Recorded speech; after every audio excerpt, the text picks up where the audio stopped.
On your Tuesday episode of Locked On Raptors, Pascal Siakam seems to be nearing a return, and so it's time to look back at his time out of the lineup. What did we learn about Scottie Barnes and OG Anunoby? Also, are the Raptors going to be able to survive being a team of extremes? We will dig into those questions and more with our dear friend James Herbert of CBS Sports.com. It's all coming up on today's episode of Locked On Raptors. Thanks so much for hanging. You are Locked On Raptors, your daily Toronto Raptors podcast, part of the Locked On Podcast Network, your team every day.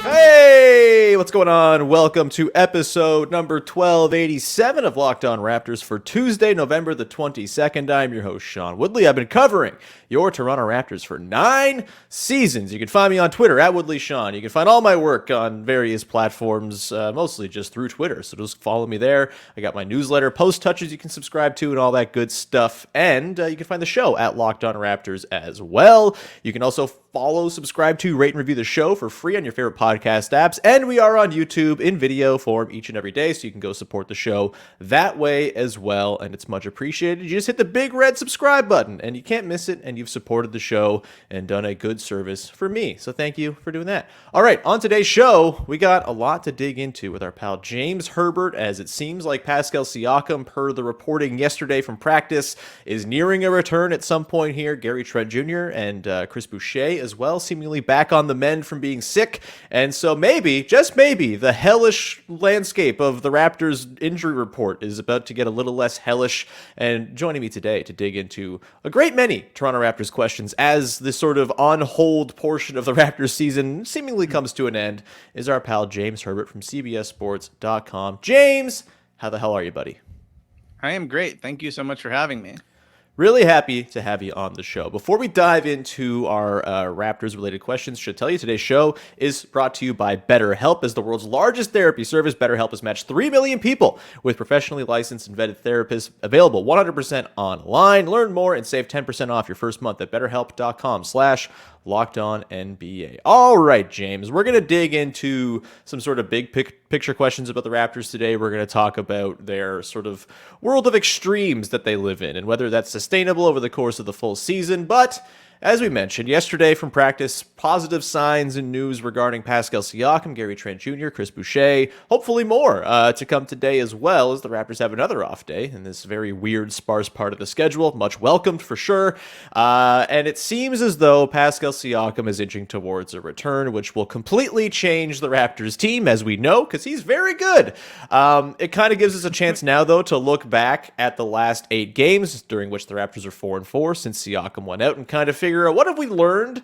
I kind of said this was a bit of a holding pattern for the Raptors in terms of like any analysis on the team to be done, but obviously things happen. You take it in, you learn lessons, all that good stuff.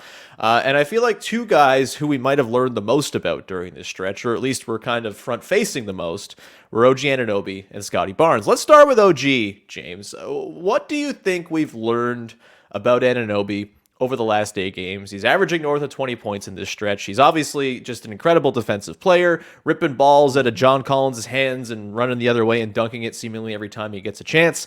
He's been awesome. You could argue he's a very real competitor for Defensive Player of the Year so far. What have your impressions of OG been in terms of how he's kind of weathered this extreme burden of not having Siakam around, not to mention all the other guys who haven't been available? He's been like the one constant all the way through the season. How has he fared in your eyes, and what have we learned about him as a player, do you think? I think he's fared about as well as you could have hoped. I mean, he's still playing at all defense level. And then offensively, the usage is up, the shot attempts are up, the points are up, all of that. But he's not trying to be Siakam.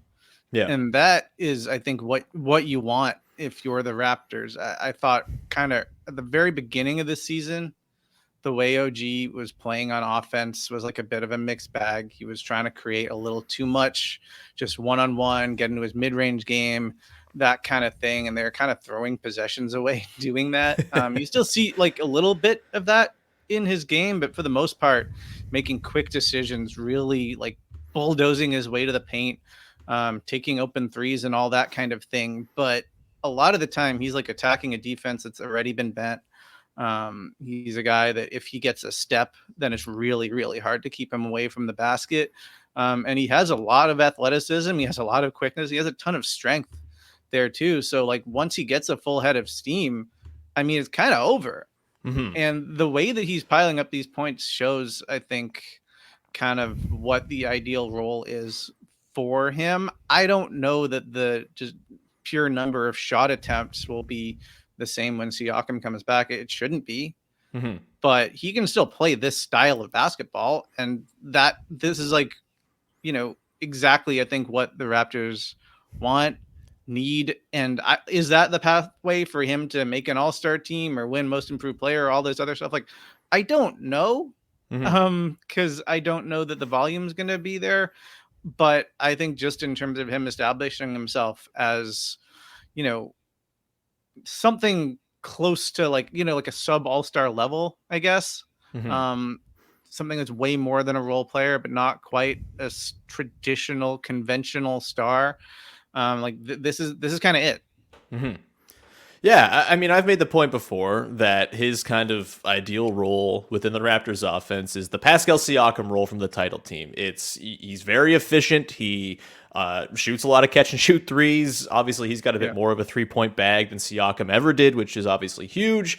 And it's sort of capitalize on opportunities. He's the opportunist in chief on this team where, extra attention is paid one way, it swings to him on the second side. And there are very few dudes in the NBA who are more terrifying on a second side drive than OG Anunoby, because why on earth, if you're a sane person, would you stand in front of that guy if you're playing defense? He's a truck. And I feel like, we've seen the little sprinklings of extra creation, and that's great to see, the fact that, he's kind of dipping his toes into those waters. But yeah, I would expect that we'll probably see that dissipate a little bit once Siakam gets back.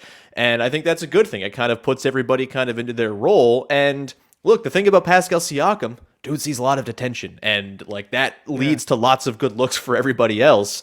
And so, yeah, maybe the shot diet's a little smaller. Maybe it's a little bit less sort of geared towards OG once Siakam gets back. But I do kind of find it, and this is honestly why I think if you're talking about like the Raptors when they're at their sort of full health, they're using their sort of small ball starting five, and they're closing games with that. Like I'd kind of buy the way they close games more than the way they start games, because when they start games, they do that ISO trade-off thing, right? It's like everyone get their looks, everyone go nuts, Gary Trent Jr., feel the ball a little bit, OG, on down the line. When things get real, they go, all right, Pascal, you run pick and roll with Fred. Everyone's going to eat off of this, and it's going to be awesome. And I just kind of feel like a return to that normal is going to be a very welcome thing for the Raptors, who, as we're going to talk about a little bit later on, are very much struggling in the half-court offense department right now.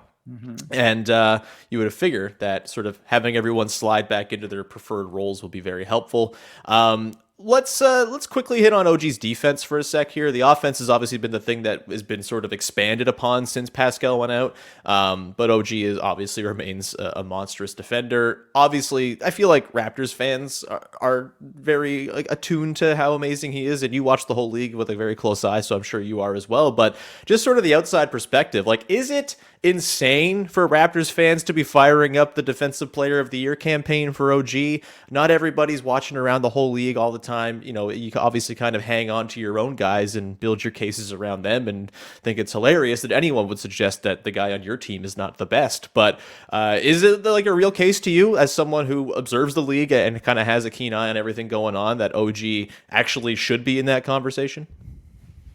Yeah, I mean, why shouldn't he be? I don't know that I would have him number one, but he would absolutely be in my top three. Maybe he'd be number one. I'd have to dig into the film and compare what he's done to say what Giannis has done, or what Brook Lopez has done in Milwaukee. That team has just been on another level defensively all year. But in terms of just individual one-on-one defense, Anunoby is he's in the very top tier in the NBA, and he is so disruptive. He is so physical. He is so quick. He is a really smart defender.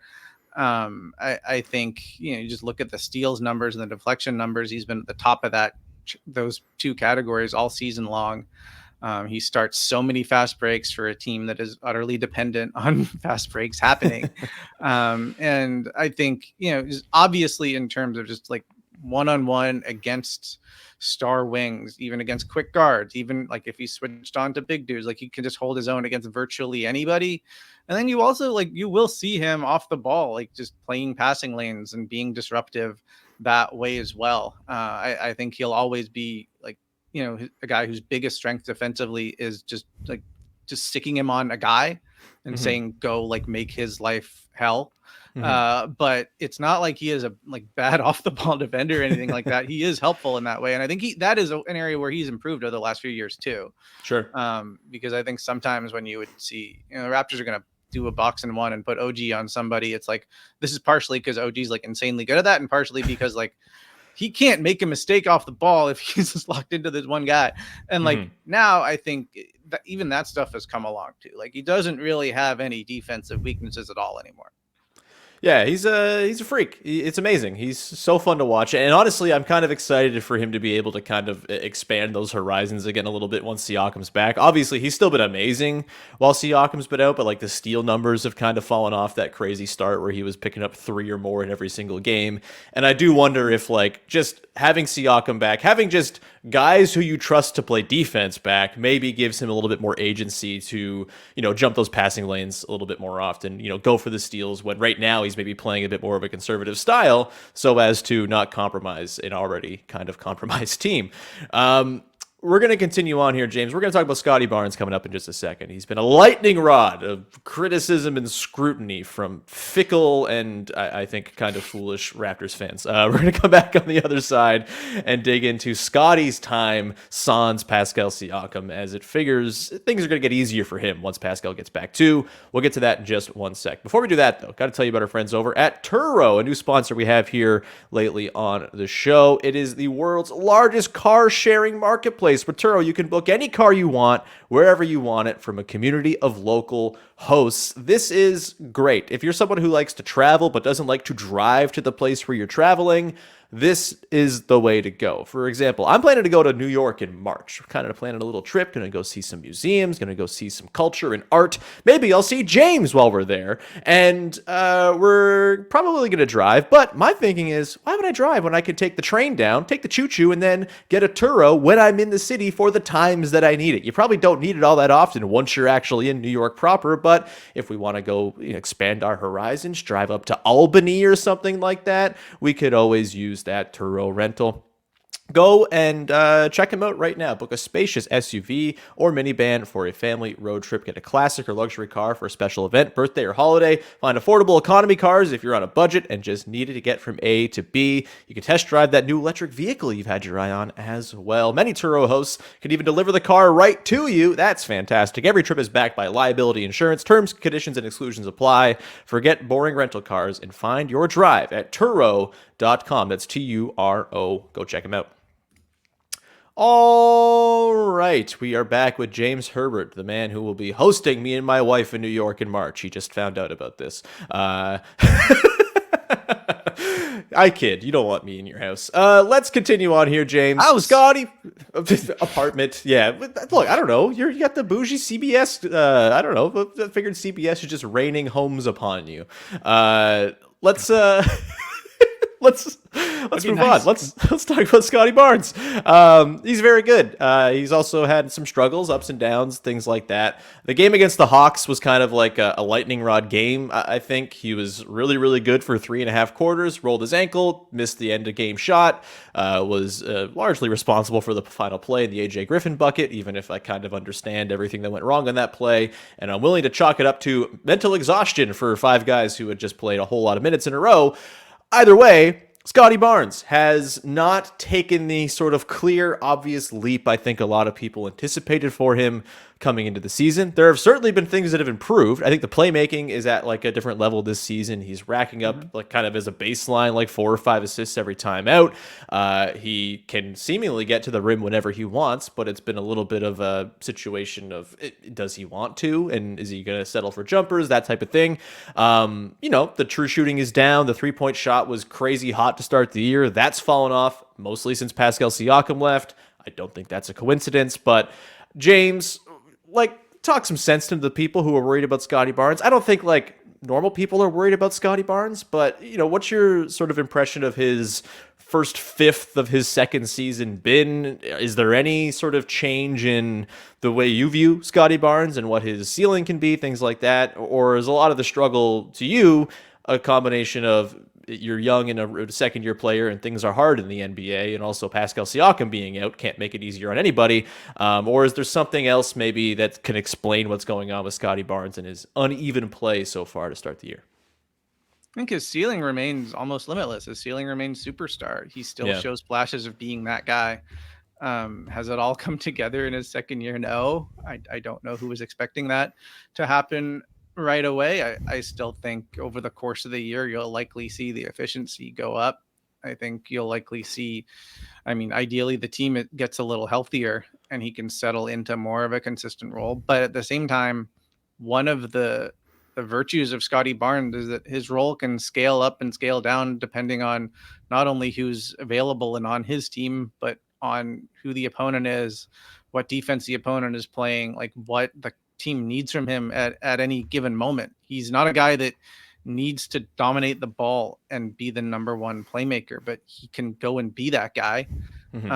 He's a guy that I think at his best last year, you were seeing him score in all sorts of ways, hitting the glass, in the post, creating a little bit from the perimeter. Sometimes he had his mid-range shot going, and you still see him do all of those things at different times this year. I think just what hasn't happened is he's come in and it's all been easy and fun, and he's taken this like big obvious step upward where now we're talking about him as an all-star. And I think that is probably frustrating as much for Scottie as it is for fans, because I think he wants it all and he wants it all right now. And a lot of what you're seeing out there is, I think, both he and the team experimenting a little bit. He is a guy that can just kind of do everything, but doesn't come into every game with the mindset of like, this is exactly how I can be effective. And so I think the results have been a little bit uneven game to game and even within games. Like the Atlanta game was a really interesting one because in some ways he was incredible. I think if you just talk to most people like halfway through the game or in the third quarter, like you'd say this might be his best performance of the entire season. He had some really nice passes to go with the bully ball that he was playing when he was just getting to the basket and just doing little hook shots over people and getting to the rim. But then I think later on, he had the little ankle thing and his decision-making got a little bit iffy. He started he'd do the thing where he'd like size up somebody like a Clint Capella and like dribble it back and forth between his legs a bunch of times and then take a contested jumper that he could have had without any of the dribbling. And I can understand why at home you kind of look at that like, oh, like this is not necessarily the shot that the Raptors need. He blew that layup on the final possession where Fred VanVleet drew the extra defender exactly like he was supposed to and gift wrapped it to Scottie. And I agreed with what Alvin Williams said on the call was like, Scottie just wanted to get the ball out of his hands quickly so he could make sure that they got the shot off, but he could have dunked that thing.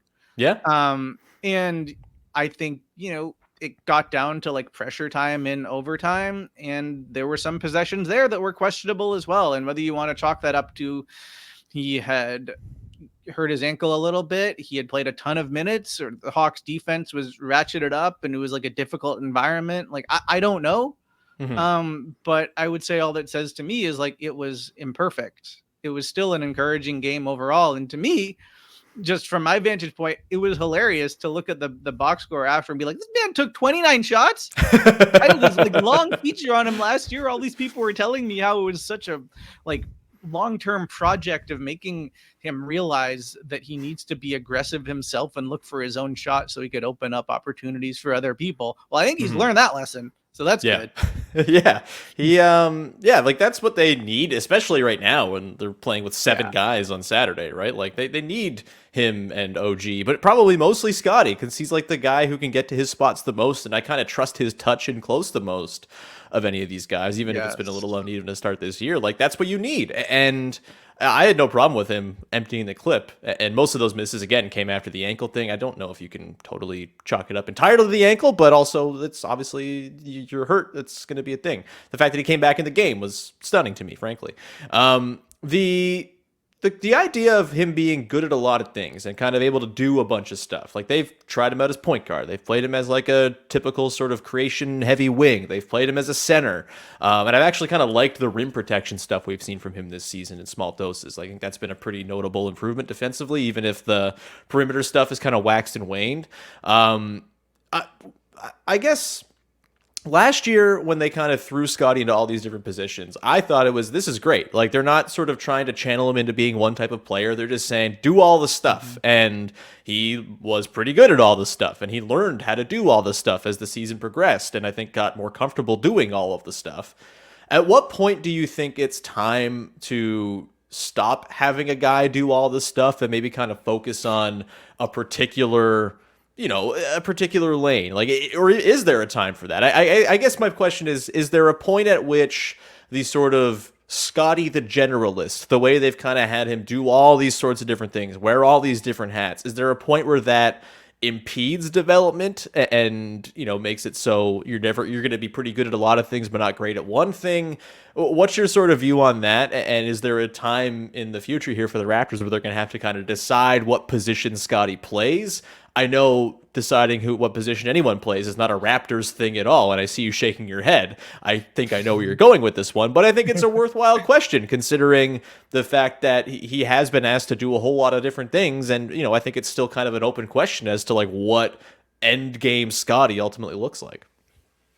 I don't think he's ever going to be a traditional big or a traditional point guard or like traditional, just like even if you're going to say he's going to be like star wing man, I don't think he will only do star wing things. But I think that's normal.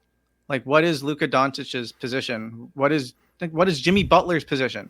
Yeah. Like, if he's on the court with Kyle Lowry, then Jimmy Butler is your wing. If he's not, he's your point guard. And even within a given possession, he can go from being the point guard initiating to, oh, now he's got the ball on the post. Like, Scottie is going to be that type of player. I think he will always be a generalist in some sense. As for like where exactly the boundaries are, I think it can look like when you're watching the Raptors and when you're watching Scottie in particular, that the boundaries just don't exist.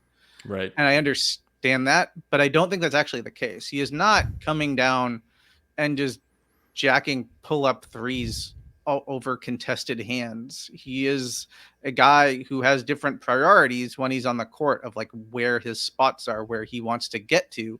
I don't think he just has the absolute free reign and green light to do whatever. I think he has a lot of freedom because he should. I also think that's how he's wired, by the way. Like, that's not really the way he rolls. Right. But I think they want him to shoot the open three when it comes to him and he's in rhythm. They don't want him turning that down. I don't think there's a huge emphasis on him taking 6, 7, 8, 9 threes a game just yet. I think all of this stuff will happen in time. And I think a lot of the stuff that you're talking about when it comes to figuring out exactly what his role is on this team, I don't know that you need to sit down and have a big conversation unless it starts to be a problem. I think this is maybe a little bit of a philosophical thing. The way Dwayne Casey used to do it was at the beginning of the year, hand out these roll cards. There can be no confusion. And he said, you get 3. You get 1, put it in your wallet, and put another one in your locker. And then there's a third one. You have to give that to your agent because he doesn't want anybody to be confused about what the coaching staff wants from the player. And the way that he tried to navigate that not being stifling is he would say, but your role can change. If you show me in practice and in games that we need to update the role card, then we'll do that. Like the Raptors under Nick Nurse have gotten away from that. And I think your role can change depending on opponent, depending on lineup, depending on how you are feeling, depending on a whole lot of things. And I think the idea is that you don't want these guys feeling like they are just robots or boxed in or limited. And they feel like, well, if I can show it a little bit, like in what is not like a strictly equal opportunity offense, but an offense that I think always has empowered anybody to go and make plays when like something is there. There's nobody on the team who's like not allowed to dribble the ball up after a rebound if there's nobody pressuring them. There's nobody on the team who is not allowed to shoot a 3-pointer. There's a lot of room for growth for a young player in a system where it feels like you're allowed to be creative. And I think that is a positive thing for Scottie. I think what the team needs from him is going to evolve over the course of the year. If they have a full healthy lineup and he's out there with Siakam, then he's naturally going to slide into a little bit more of a complementary role. His cutting will probably be more important to the team. His screening will be a bit more important to the team than they are at this moment. But I don't really think you have to make it a whole thing where you say these are the 5 things you have to do tonight for us, unless Pascal Siakam comes back, everybody gets healthy, and you're like, whoa, Scottie seems like he is unsure of himself out there, or the opposite. Maybe Scottie is like forcing things out there and trying to get shots up. Like, I think once if you see that kind of problem, then you deal with it. But I don't think that they go into a season or a stretch of games thinking, all right, we have to recalibrate this whole thing and tell everybody exactly what their roles are. I don't think that's really how the team works.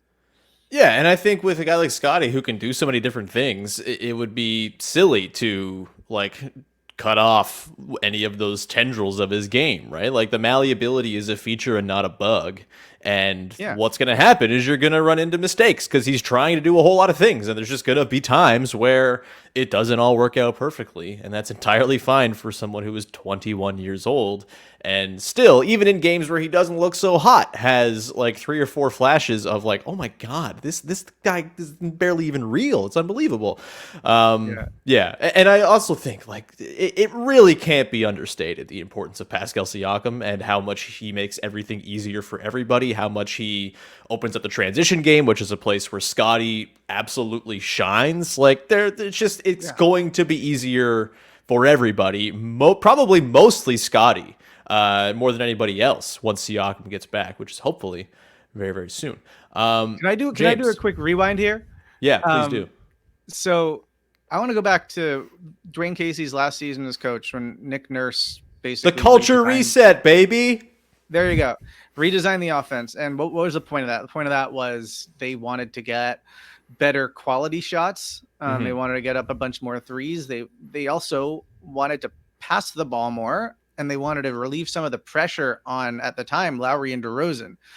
And they didn't want to get into a playoff series and have teams just take the ball out of those guys' hands and have nobody else know what to do. And they'll have to like, oh God, what now? They wanted naturally everybody in the offense to feel like they had a role to play, to feel like confident in themselves, to feel like they can put the ball on the floor and make stuff happen. And I remember talking to Nick about this, and I've heard him use this phrase since then for years. Is he talks about how in the offense, like naturally the ball just kind of gravitates to your best players. So he wasn't worried about so much like Kyle and DeMar not feeling like they were as involved as before, or not feeling like they were able to get a rhythm and get their touches, because the idea was in the flow of the game, like the other players on the court know how good those guys are. And they're going to be able to initiate and create. That's what the team is going to need. And I think that is by and large been the Raptors' philosophy under Nurse. And it makes sense. And I think it's only way more extreme than it was before now, I think, because when we're talking about this stuff, we're talking about half-court basketball. Well, they play less half-court basketball than any other team in the NBA. They play less half-court basketball than anybody has in this era of basketball. Like, they want to play fast, they want the ball to move, and they want to avoid having to draw up plays for anybody, let alone like drop a play like, all right, we got to get Scottie a touch here, which they can do it, but that is not like the thing that is going to drive their success. What's going to drive their success is they're going to be really opportunistic and take whatever's there and try to take it as fast as humanly possible. Yeah, absolutely. I'm glad you mentioned the idea of the Raptors playing with the extremes, because that's going to lead into our final segment here, James. It's almost like we planned this thing out beforehand. So we're going to talk about how extreme the Raptors are coming up in just 1 second here. Before we do that, however, got to tell you about our friends over at LinkedIn Jobs. These days, every new potential hire can feel like a high-stakes wager for your small business. You want to be 100% certain that you have the access to the best qualified candidates available, and that's why you got to check out LinkedIn Jobs. LinkedIn Jobs helps find the right people for your team faster and for free. Super easy to post a job. You just go to LinkedIn Jobs, you post the job, and then you have a little purple hiring frame that you put into your LinkedIn profile to spread the word that you are, in fact, hiring. Simple tools like screening questions make it easy to focus on candidates with just the right skills and experience so you can quickly optimize who you'd like to interview and hire. You want to finish the year strong. You want to have your team set up to go into 2023 optimized and ready to perform for you. It's why small businesses rate LinkedIn Jobs #1 in delivering quality hires versus leading competitors. LinkedIn Jobs helps you find the qualified candidates you want to talk to faster. Post your job for free at linkedin.com/lockedonnba. That is linkedin.com/lockedonnba to post your job for free. Terms and conditions apply. And we continue on, rounding out the show here with James Herbert of CBSSports.com, talking about extremes, baby. I wanted to kind of dig into this because the Raptors are a team of extremes. It's just like kind of how they roll. Transition, they do it more than anybody else. They score basically better than anybody else. They're second in the league right now per cleaning the glass in their efficiency, first by a mile in frequency and points added per 100 possessions via transition. It's just startling. On the other side of things, half-court offense, they are 29th in half-court offensive efficiency. Not great, Bob, although it's fallen off quite steeply since Siakam went out. You would figure it's going to bounce back up a little bit. They were kind of floating between 18th and 24th whenever Siakam was playing. So they've gone on a steep downturn, but they, as you said, they are in the half court less than anybody else. They offensive rebound to the extremes. They like to do that quite a bit. Like they're just a team that sort of straddles the end of all of these spectrums on these stats. And then I guess the most extreme one is the fact that they take 9 more field goals per game than their opponents. They've expanded upon that differential from last year somehow, when it was pretty nuts that it was even happening then. I guess my question to you is, James, do you think, just like, I have a hunch that a lot of this is by design and that they're actually trying to do these things and they're succeeding because they're well coached and have the players to do it. Some of it's probably luck and weirdness. The fact that they're #1 in all of these things doesn't seem like it's super sustainable. But my question to you is, James, like, how sustainable is it for the Raptors to be this team that kind of games the system by being extreme in all these different areas? And do you think it's by design? Do you think it's something that can hold up and actually lead to success, both regular season and beyond? I think it's absolutely by design. The fact that they're this good, like this is the best transition team I've ever seen in my life. I don't know that that's going to hold up exactly the same all year. I mean, the stat you referenced, like Clean the Glass has a stat called points added per 100 in transition.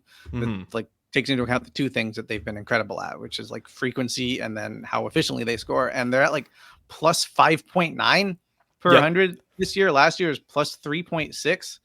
Last year was already crazy and like really good. This year is a whole other level. It is like obviously part of their identity. Nurse wanted them to get more shots than the other team last year. Coming in, but I think the goal that he stated at the beginning of the year, I forget what the exact number of field goal attempts he wanted the differential to be. Like, it ended up being modest. Like, they destroyed what he was hoping for, and now they're way better. So I think in some ways it's worked better than the staff could have predicted, but that's how a lot of innovation happens in the NBA. Is you try something, you think it might work, and it's like, oh my God, this works even better than we thought. The Raptors are in a position to play this way because they look different than most other teams. I did a story. Well, I had 2 stories that touched on this. One last year, I just did a story about like the new possession game, about how certain like creative coaches in the NBA, Nurse being one of them, were trying to win the possession game in a much more daring and fun and exciting way than the way coaches used to, where it used to be you thought of the possession game, you thought about teams that played really slowly. They wanted to limit their turnovers. They wanted to not give up any offensive rebounds. They're kind of boring. Now it's like, we want to like cause chaos. Is what a lot of these teams say that have more possession than the others, because they want to pound the glass. They want to run like hell. Ideally, they're not turning the ball over much themselves either. And the Raptors, by the way, are not. And they did not turn the ball over a ton last year either. and they're just going to like basically tire other teams out and tilts the math in their favor, because even if you are not super efficient in the half court, if you are getting way more opportunities than the other team, like you're gonna have a pretty good chance to overcome that, and they have been overcoming that consistently. I think even though the half court offense has been bad since Siakam has been out, their offense overall, like if you just look at the numbers over the course of the season, is probably above where a lot of people thought it would be. And that's entirely because of transition. So I think naturally Siakam, when he gets back, the half court offense has its big focal point, and those numbers should get better. And if the Raptors could have it all and be amazing at everything, then they would. But if you were to just like, make a couple of trades or play different lineups, so you're like, all right, like we need to absolutely make sure we have pristine spacing. But then suddenly they're not forcing the turnovers, they're not hitting the glass, then you have a team that looks more in line with what you would think would be successful. But like, I guarantee you have a way worse team, because like this thing has been proven to work. And the other story that I'd reference here, I wrote a thing about how the league is resizing this year. More teams are going with bigger lineups, like up and down the positional spectrum. And I think in a lot of ways the Raptors set the pace with that. And them deciding they're just going to prioritize length, size, athleticism, and they understand the trade-off that they're making, but they've seen the results with it. They really have. For sure. And I guess on the flip side, with the defense that they've played as well, you want to go more extremes on defense. They are number one in transition defense as well by like a lot. And their half-court defense has been kind of It's been 24th per cleaning the glass, which again, I think a lot is tied to, not having Siakam. He's the guy who cleans up all their messes and makes their half-court crazy-ass defense kind of work. But they're incredible in transition as well. That feels maybe a little bit less easy to kind of sustain it. I don't know, that feels maybe more prone to bad luck getting you, although they are just very good at getting back, and they cover a lot of ground. They're long as hell. With the defense, again, it kind of averages out to something better than average, because they're kind of really, really owning in a very important and sort of number swinging section of the game, which is transition, because the numbers are so inflated in terms of efficiency typically. Where are you at with like them kind of evening out defensively? Like, do you think there's maybe like a happy medium between their half court and transition, or can they have it all once they're fully healthy? Can they be both an amazing transition defense and an amazing half court defense once they get Siakam back and they kind of reintegrate and look like they did at the start of the season? As I throw my wedding ring on the ground like a fool. Sorry, wife. But